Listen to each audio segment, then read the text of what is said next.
Assalamualaikum warahmatullahi wabarakatuh. Sampurasun. Mugia urang sadayana aya dina panangtayungan anu maha kawasa. Di dieu simkuring Nini Nur Alia baris medar hiji materi nyaeta ngeunaan wawacan. Nanging sataacana simkuring umajak, yuk tekan heula tombol subscribe tur like na. Hatur nuhun. Dina medar materi wawacan kusim kuring dibagi heula kana sababaraha bagian. Nu kahiji aya wangunan wawacan, aya sajarah wawacan, ciri-ciri wawacan, struktur wawacan, mikaweruh pupuh, tur nu pamungkas aya ngitung patokan pupuh. Urang lajeng kana nu kahiji. Wangunan wawacan. Nurutkeun etimologi, wawacan asalna tina kecap waca, nyaeta maca. Ayeuna wawacan di tatar Sunda teh sabada masyarakat geus barisaeun maca. Umumna di kalangan pasantren jeung paramena. Di wawacan nyaeta salah sahiji karya sastra wangun prosa heubeul anu panjang ditulisna make aturan pupuh. Sakumaha anu ku urang uninga, aturan pupuh nyaeta ngawengkut di guru lagu sareng guru wilangan. Nah, seni dina macakeun wawacan sok disebut beluk. Ayana eta beluk biasana dipidangkeun lamun aya salametan, karyaan, atawa aya nu ngalahirkeun jeung rea-rea deui. Salajengna nyaeta ngeunaan sajarah wawacan. Ditilik tina sajarahna, gelarna wawacan teh sabada sastra Sunda kapangaruhan ku sastra Jawa. Pangpangna Mataram. Dina abad ke-17 Masehi, asupna wawacan ka tatar Sunda teh babarengan jeung asupna Jawa ka wilayah Jawa Barat. Nyaeta kapangaruhan kakawasaan Mataram. Malah kungsi nya bahasa Jawa teh resmi digunakeun ku pamarentahan mangsa harita nepikeun ka pertengahan abad ke-18. Saenggeus kitu mah tulisan jeung bacaan nya balik deui ngagunakeun bahasa Sunda pikeun tatar Jawa Barat. Ta eta nya saalit sajarah ngeunaan wawacan.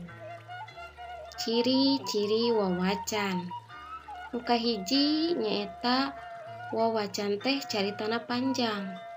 Kulantaran panjang sok dibukukeun. Nu kadua, wawacan dikarang nurutkeun aturan pola pupuh. Pola pupuh nyaeta aya guru lagu jeung guru wilangan. Pupuh teh aya 17 nya. Tah unggal pupuh nu 17 miboga patokan anu beda-beda. Ciri anu salajengna dianggit ku sababaraha pupuh. Jadi leuwih ti hiji dengan saukur hiji pupuh. Beda sareng guguritan. Pami guguritan mah mung hiji pupuh. Ai wawacan mah bisa sababaraha pupuh dina hiji carita. Teras ciri salajengna eusina wawacan biasana mangrupa carita. Kulantaran wawacan mah kan karangan narasi. Dibentukna prosa ya. Teras anu kalima kanyahuan nu ngarang jeung waktu nulisna. Jadi wawacan mah kapaluruh nya saha pangarangna, taun sabaraha, poe naon. Nah, sok dituliskeun dina eta wawacan. Beda sareng dongeng. Aya dongeng mah anonim teu kapaluruh saha pangarangna. Ta ieu nya sawatara ciri-ciri dina wawacan. Jeung struktur wawacan. Struktur wawacan kabagi jadi 3. aya Manggala Sastra atau alofon nyaeta eusina nada widi katut muji syukur tinu anu kawasa katut sholawat ka Kangjeng Rasul. Biasana contoh redaksina sapertos kieu. Ras salajengna aya eusi. Eusi nyaeta guluyuran carita ti mimiti nepi ka tamat. Biasana ini nyaritakeun tokoh nya tur aya dialog nya atau omongan ti tokoh dina eta carita. Teras anu katilu nyaeta panutup atawa kalofon. Eusina mangrupa titi mangsa ditulisna eta wawacan. Contohna sapertos kieu. Katitennya aya nyebatkeun kaping dinten nya. Tah upami aya kekecapan sapertos kitu ieu kalebetna kana panutup atanapi kalofon.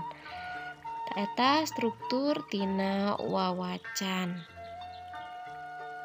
Salajengna nyaeta ngeunaan pupuh.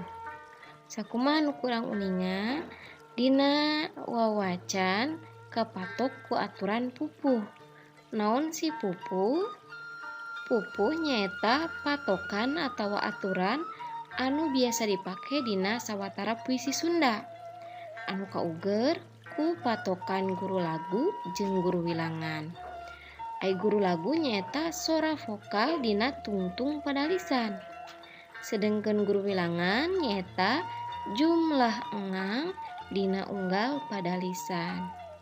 Pupuh Sunda aya 17. Dibagi jadi sekar ageng jeung sekar alit. Nu kalebet kana sekar ageng nya biasa disingkat jadi KSAD.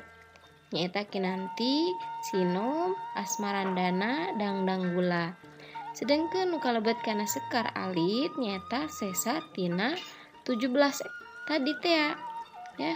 Berarti 14 Mas Kumambang, Pucung, Mijil, Durma, Pangkur, Magatru, Ladrang, Balakbak, Gurisa, Gambuh, Wirangrong, Lambang, sareng Jurudemu. Tah 17 pupuh Sunda ieu teh miboga patokan guru lagu jeung guru wilangan anu beda-beda sarta watakna oge beda-beda. Kituna dina nulis wawacan urang kedah mingka paham kana patokan tina 17 pupuh Sunda.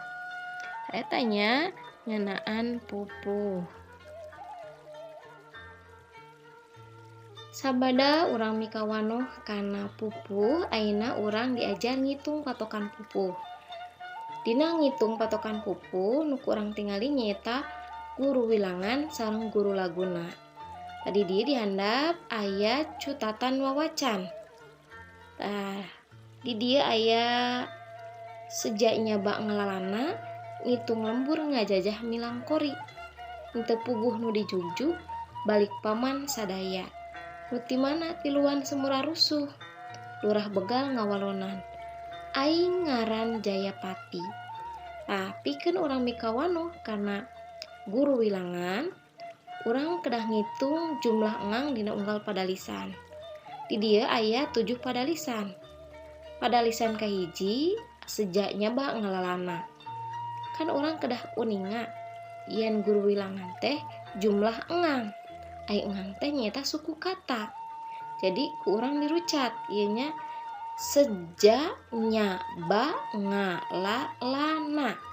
Lamun dietang ieu jumlahna aya 8. Teras ai guru laguna naon? Guru lagu teh nyaeta sora vokal dina tungtung pada lisan.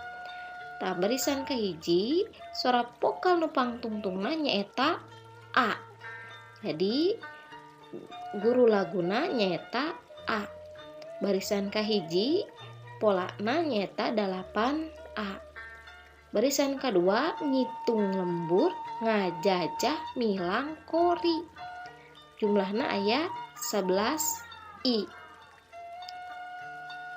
Pada lisan katilu henteu puguh nu dijugjug nyaeta 8 sok sanajan pangtungtungna G mapan teu kaasup kana sora vokal. Jadi sora vokal nu pangtungtungna di dieu U. Salajengna nyaeta balik paman sadaya nyaeta 7A nu ti makna tiluan semu rusuh nyaeta 12U lurah begal ngawalonan. 8A aing ngaran Jayapati nyaeta 8I. Cutatan wawacan ieu teh pupuhna nyaeta pupuh pangkur. Kalayan pola 8A 11I 8U 7A 12U 8A 8I. Lamun ditingali tina cutatan wawacana ieu kaasup kana struktur eusi dina wawacan. Tah kitu nya cara ngitung patokan dina pupuh. Rupina mung sakitu anu tiasa kusim kuring didugikeun. Hapunten saupama seueur kekecapan anu kirang merenah tur kirang ngeunteup seureuna. Mugia naon anu kusim kuring dipedar tiasa masihan elmu pikeun urang sarerea. Wabillahi taufik wal hidayah. Wassalamualaikum warahmatullahi wabarakatuh. Sampurasun.